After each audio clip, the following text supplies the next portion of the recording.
SNESdrunk.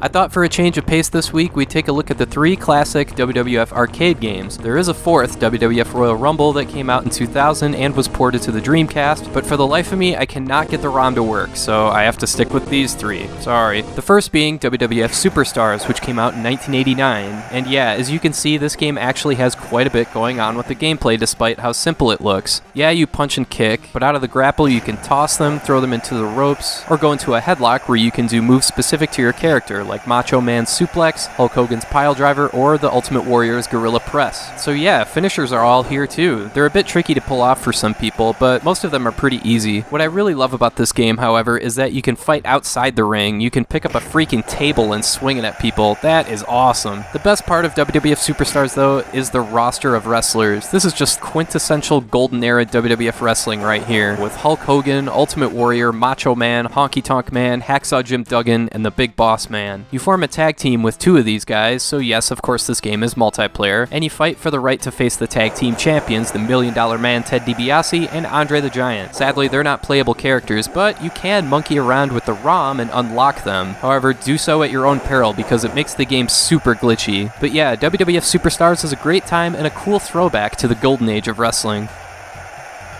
A few years later came WWF WrestleFest, and naturally the graphics, art style, and sound have all taken a massive leap forward. Except for these headshots here. Who thought it was a good idea to make Hulk Hogan look like he was sniffing glue? I know the guy was high-strung, but jeez. Anyway, this game was developed by Technos Japan, the same people that made WWF Superstars, so the gameplay feels very similar. WrestleFest supports up to 4 players, and vastly increases the variety of moves each guy can do, and even includes double-team moves when you play as a tag team. Your partner on the apron can even power up and come into the ring a house of fire, just like the old days. That's fantastic. There's also the Royal Rumble mode, where you can have 6 wrestlers in the ring at once. If a guy is pinned, submits, or is thrown out of the ring, he's eliminated and somebody new comes down to take their place. I love the goofy picture-in-picture in the corner here. Mr. Perfect is making a duck face, I guess? What's wrong with him? WrestleFest has 10 wrestlers to choose from, bringing back Hogan, Warrior, Bossman, and DiBiase, but sadly leaving out Macho Man, and my extreme bias for him means that I have to like the Superstars roster better. Sorry, just how it is. There's also Sergeant Slaughter, Mr. Perfect, Jake the Snake Roberts, and Demolition, and this time the tag team to beat to become champs are the Legion of Doom. So yeah, despite the regretful lack of Macho Man Randy Savage, WrestleFest improves on Superstars in pretty much every way. Seriously, this game is old-time beat-em-up pro wrestling action at its best, and it's especially fun with a couple friends.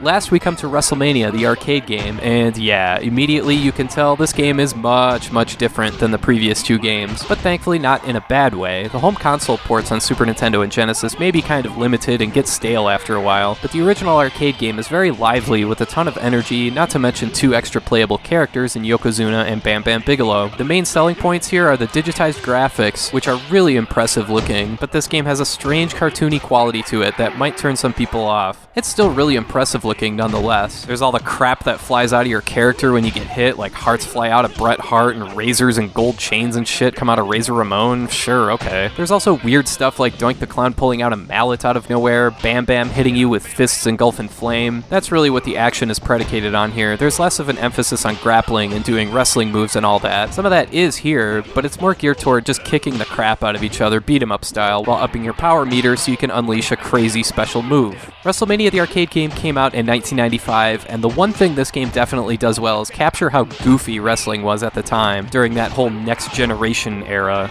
This game feels detached from the previous 2 games, and rightfully so, because wrestling at the time felt detached from anything else before it, and thankfully after it. I don't think too many people miss this particular time period. But hey, you can't fault the game for being unique.